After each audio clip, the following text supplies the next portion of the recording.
Good morning, first grade. So today we will be taking our end of module assessment for module 4.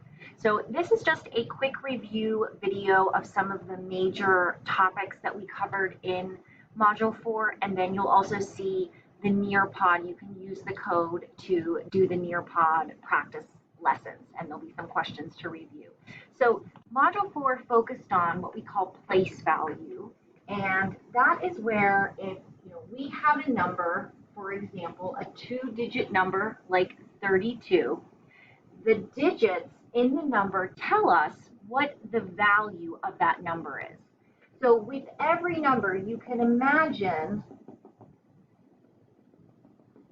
this tens and ones chart, right? Every 2-digit number shows us how much or what the amount, what the value of that number is. In the number 32, because there is a 2 in the ones place, that tells us there are 2 ones in this number.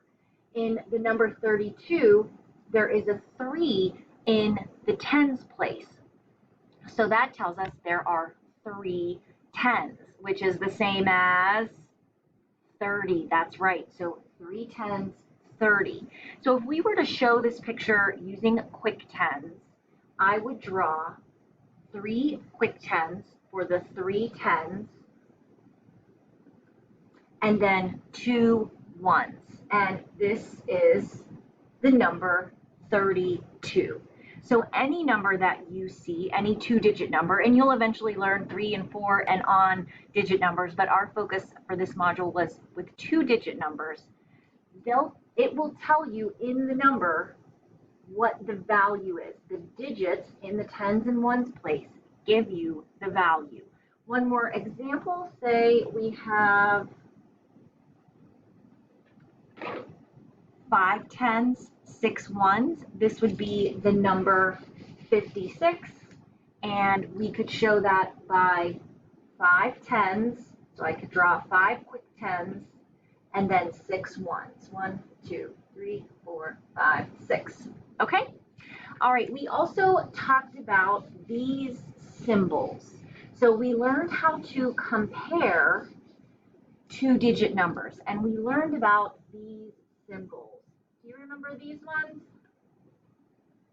Yeah, very good. This is greater than, less than, or equal to. So, for example, let's say we had the number 27, and then this is not an O, this is like the circle in the middle that leaves the blank space, and 45.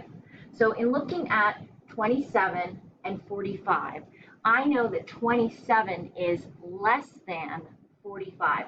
And I look in the tens place first, and I compare the digits in the tens place. This number has 2 tens, while this number has 4 tens. So 27 is less than 45, and I would use this symbol. Do you remember what the trick was that we learned to help us know which symbol fits?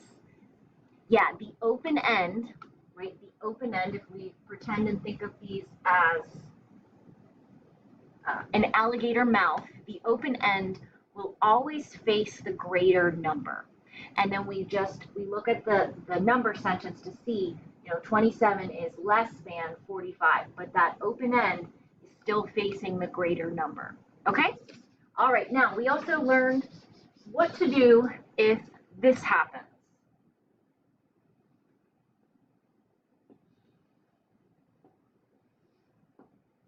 So we have 2-digit number, 53 and 51. When I look at the digits in the tens place, they're the same. So then what do we do? Yes, we have to go and look at the next place, the ones place. And now I compare 3 ones and 1 1, and 3 ones is greater. So I would use the greater than symbol and have the open end face the 53. Okay? All right, very good. So we worked on that. We also learned in Module 4 how to use tape diagrams. So we had story problems where we had to figure out whether the part was missing, whether the whole was missing, and then how to use a tape diagram. So, for example, if we said something like, Mrs. Norris had some markers, she bought 6 more at the store, and now she has 10 markers. How many markers did Mrs. Norris start with? So that's an example of a problem where we know some of the information and we can put that into a tape diagram. So I had some markers, I bought 6 more at the store, now I have 10. So 10 is the whole. So in my tape diagram, 10 is going to be the whole.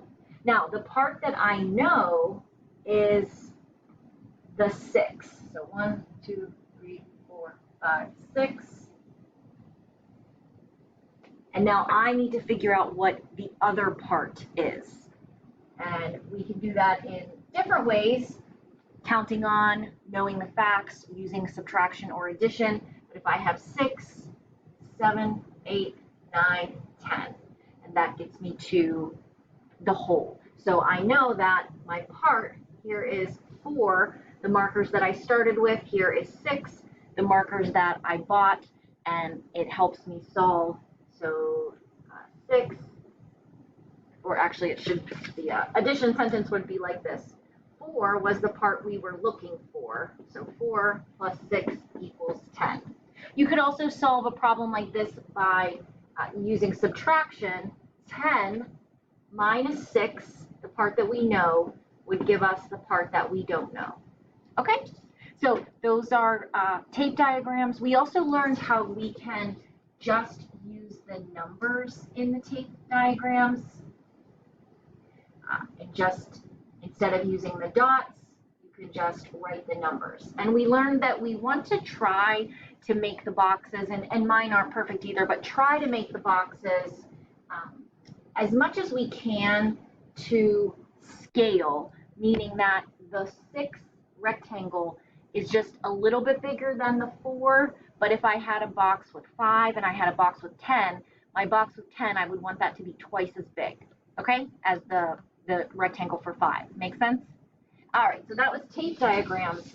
Now, the last big part that we learned about was adding 2 two-digit numbers. So I will do a quick review of that now, and then you can go ahead and practice in the with your Nearpod. Okay, so say for example we have 24 plus 17. Okay, so this is a good example of the types of problems we were working on. Now we learned several different ways to figure out the solution, and you have to find what strategy works best for you. I'm just going to show you the 3 different ways with the same problem, and then again you find what works best for you. First, I'm going to show you quick tens, how to use drawing. So I would start and say, okay, 24 has 2 tens and 4 ones. Okay? And then I'd want to add my 17 to that. So I would ask myself, okay, 17 has 1 10.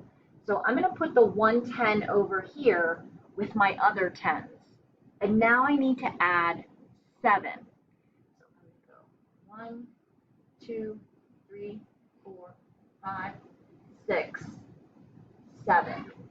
Okay, now in my drawing, I know that when I got to here, that gave me another 10.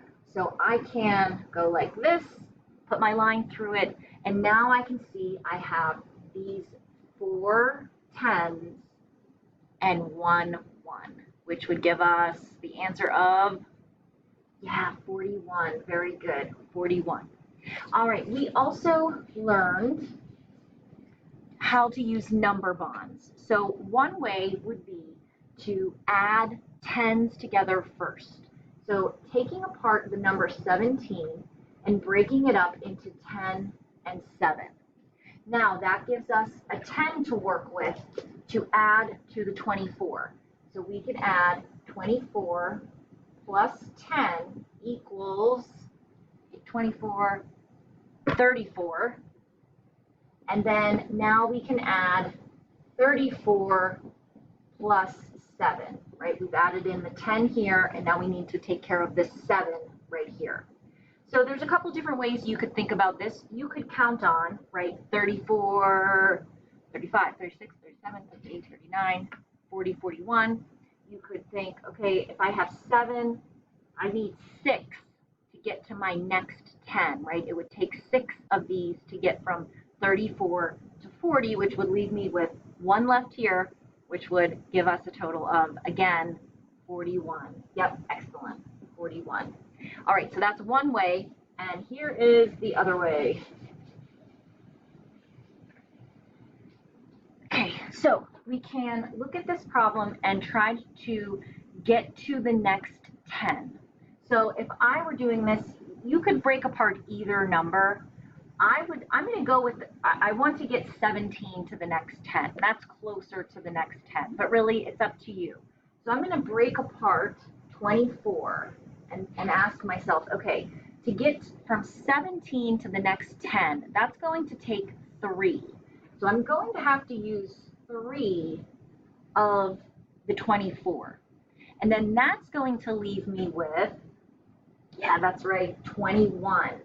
And I can use what I know about basic facts, right? 4 leaves us with 1, but we still have 2 10s. Okay, so now I can do 17 plus 3, which I already know goes to 20. And now I just need to add 20 and 21. So 20 plus 21, and that would be 1 1.